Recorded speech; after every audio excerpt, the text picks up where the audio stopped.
Cette semaine, j'aimerais vous raconter encore une très belle histoire. On est la veille de la fête de Rosh Hashanah dans la ville de Migdal HaEmek. C'est une ville située dans le nord du pays. L'ambiance est fébrile à l'approche du Nouvel An juif puisque chacun se prépare à vivre les 2 jours les plus décisifs de l'année. Le bureau du Rav Grossman ressemble à un hall de gare. Il y a des allées et venues qui se succèdent entre tous les élèves qu'il a. Il a des milliers d'élèves qui viennent recevoir une bracha, une bénédiction.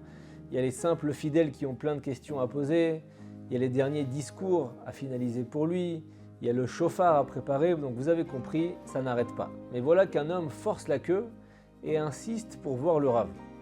Il n'a pas pris de rendez-vous, mais il dit que c'est urgent. Et quand le Rav Grossman voit l'homme, il devine tout de suite que quelque chose ne va pas. Et il lui dit « Rentre vite, raconte-moi ce qui se passe ». L'homme s'assoit, il est nerveux. Il se présente rapidement, c'est un homme d'affaires qui était prospère.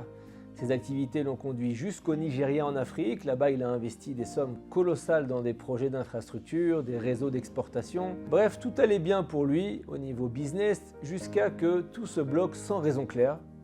Il y a eu des complications administratives, des obstacles bureaucratiques sans fin, des fonds qui ont été gelés, des partenaires qui ne répondaient plus, à tel point que le visiteur du Rav Grossman est à 2 doigts de la faillite personnelle. Il dort peu. Il mange à peine, il est stressé, son esprit est accaparé par les dettes, les échéances de paiement. L'homme reste digne, mais il est au bord de l'effondrement. L'or allez-nous, que Dieu nous en préserve.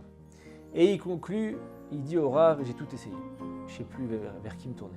Rav Grossman l'écoute avec une grande attention, il lui dit, écoutez, nous sommes à la veille de Rosh Hashanah. Le moment où tout est décidé pour l'année, la vie, la mort, la santé, la réussite matérielle. Vous voulez que je vous aide ?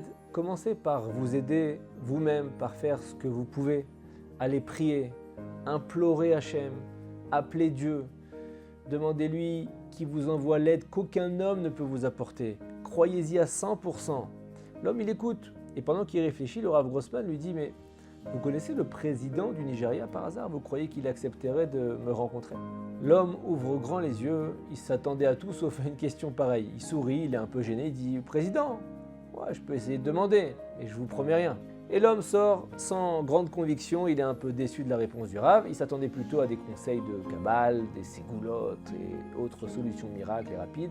On est entre Rosh Hashanah et Kippour. C'est la période qu'on appelle les 10 jours de pénitence. Et voilà que le Rav Grossman est en train de faire la vaisselle le soir chez lui. Son téléphone sonne. C'est au téléphone l'homme d'affaires au bout du fil qui a la voix qui tremble et qui lui dit « Rav, le président du Nigeria veut vous rencontrer. Il vous attend avec impatience, il dit qu'il serait honoré de recevoir un homme saint d'Israël. Je vous paye le billet d'avion, on a un vol aujourd'hui. Il nous attend à Abuja, la capitale du Nigeria, dans sa villa présidentielle. » Le Rav, il est quand même choqué. Il ne s'attendait pas à ce que sa demande elle se concrétise, encore moins aujourd'hui. Et du coup, il hésite, il dit « Mais qu'est-ce qu'il irait faire maintenant au Nigeria en pleine période des Aseret Yemei Teshuvah, des 10 jours de pénitence, à quelques jours de Yom Kippour, le jour le plus solennel du calendrier juif, alors qu'il donne des cours, des conférences en ce moment, il reçoit plein de monde, il aide plein de gens. Il pense refuser, au moins reporter. D'un autre côté, il se dit que c'est peut-être pas un hasard. Il demande à l'homme d'affaires 5 minutes de réflexion. Et là, le Rav, il est tiraillé, il ne sait pas quoi faire, alors il décide de tenter un Goralagra. C'est une technique mystique du Gaon de Vilna, ce Rav de Lituanie, qui consiste à tirer au hasard une page dans la Torah et à regarder comment les versets sur lesquels il va tomber peuvent peut-être éclairer le problème qu'il rencontre. Il procède au Goral, au tirage, et il arrive sur un passage de la Paracha, dans la Bible, de Béhar, et il regarde le commentaire du Al-Shich HaKadosh, Rabbi Moshe Al-Shich, un maître du XVIe siècle qui vivait à Safed, à Tzfat, qui était célèbre pour tous ses commentaires sur la paracha. Et donc, le Al-Shich HaKadosh éclaire le passage sur lequel Rav Grossman est tombé de façon arbitraire. C'est marqué pour des mitzvot collectives, pour des lois générales, la Torah, elle parle au pluriel. Mais quand il s'agit d'aider un pauvre ou un frère en détresse, alors la Torah s'adresse individuellement à chacun de nous. Pas à la communauté, pas à une association, pas à une synagogue, mais pas à nous, mais à toi. Personne n'a le droit de détourner les yeux. Ce frère dans la difficulté, tu dois le considérer comme le tien. Il n'y a personne d'autre que toi. C'est ce qu'il vient de lire en commentaire sur le verset. Et là, le Rav Grossman comprend de ce commentaire, ce n'est pas une simple explication, c'est un message du ciel.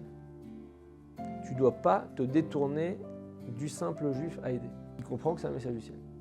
Il comprend que c'est une réponse claire à son hésitation. Donc le Rav Grossman se dit qu'il doit tout laisser de côté pour aller aider ce juif. Les billets sont réservés. Le soir même, l'homme d'affaires et Rav Grossman montent à bord de l'avion en route pour le Nigeria. Le Rav prie pour que tout se passe bien. Et comme à son habitude, dans l'avion, il ne gaspille pas un seul instant, il étudie la Torah. À son arrivée à l'aéroport international d'Abuja, donc au Nigeria, l'escorte est impressionnante. Les deux hommes sont conduits à la villa présidentielle et quand le président nigérian voit Rav Grossman, il s'incline respectueusement, il lui embrasse la main. Ils s'échangent quelques mots. Le Rav Grossman dit au président « Je souhaiterais vous offrir un cadeau ». Il ouvre sa valise et il sort un joli petit paquet cadeau. Le président déballe le paquet et là il découvre une mezouza magnifiquement décorée. Il ne sait pas ce que c'est, il regarde le Rav avec un air étonné. Le Rav Grossman soulage sa curiosité et il dit « Je vais vous raconter une histoire. Rabbi Yehuda Hanassi, un maître du judaïsme qui a compilé au IIe siècle de notre ère la Mishnah, donc les enseignements oraux de nos maîtres depuis l'époque de Moïse jusqu'à environ l'an 200, c'était un ami proche de l'empereur de Rome.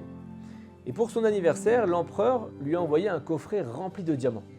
En retour, Rabbi Yehuda Hanassi lui a envoyé une mezouza. L'empereur était étonné, il a dit « Quoi, c'est tout ? Je t'envoie des pierres précieuses et toi tu me remercies avec un simple rouleau de parchemin. » Rabbi Yehuda lui a répondu « Ce que tu m'as offert, je dois le garder. Mais moi, ce que je t'ai envoyé, ça va te protéger. » Le président du Nigeria, il écoute, ses yeux brillent. Le Rav Grossman continue, il lui dit « Vous êtes président du pays le plus peuplé d'Afrique. Vous êtes exposé. La situation économique et ethnique dans votre beau pays, elle n'est pas évidente, elle n'est pas facile. Cette mezouza va vous protéger.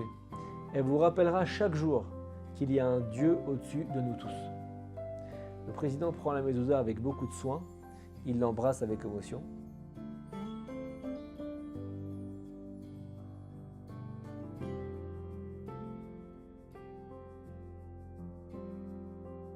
Que je peux faire pour vous remercier? Le Rav Grossman répond « J'ai mon ami qui est là. Vous le connaissez, c'est un homme honnête, il a investi dans votre pays. Il a créé des milliers d'emplois dans votre pays. Mais aujourd'hui, il est dans une impasse. Ses efforts vont s'effondrer, lui et ses employés avec. Est-ce que peut-être vous pourriez l'aider ?» Le président dit « Considérez que l'affaire est réglée. » Le Rav Grossman, il n'est même pas sorti du bureau que le président, il appelle ses collaborateurs pour faire le point et il promet un suivi personnel du dossier de ce juif. Quelques jours plus tard, pendant Chol HaMoed Sukkot, donc les jours entre le début de Sukkot et la fin, le téléphone du Rav sonne à nouveau. C'est l'homme d'affaires, donc le juif, qui parle avec des larmes dans la voix et qui dit « Rav, je suis sauvé. » La majorité des fonds ont été débloqués, tout s'est réglé miraculeusement. Et toute cette aventure improbable, cette grande délivrance, elle est venue d'un seul verset de la Torah. Une Torah divine qui interpelle chacun d'entre nous. Toi, oui toi, c'est pas à ton voisin de réagir. C'est pas à ton frère. C'est pas Hachem qui va régler tout seul le problème, c'est toi que j'appelle pour aider ton frère. Alors apprenons de là, à ne pas nous réfugier derrière la communauté, les associations, les philanthropes, le tonton riche, la communauté pour agir et pour aider les autres. Si un problème vient vers nous, c'est à nous de le régler, d'aider personnellement. C'est ainsi que, Bezrat Hashem, on méritera de reconstruire le Beth Amikdash, le troisième temple, grâce au chesed, à l'amour gratuit de chacun entre nous. La traduction concrète de l'amour gratuit à Avat Rinam, c'est faire tout notre possible pour aider nos frères et sœurs quand ils font face à des difficultés sans calcul ni arrière-pensée. Shabbat Shalom.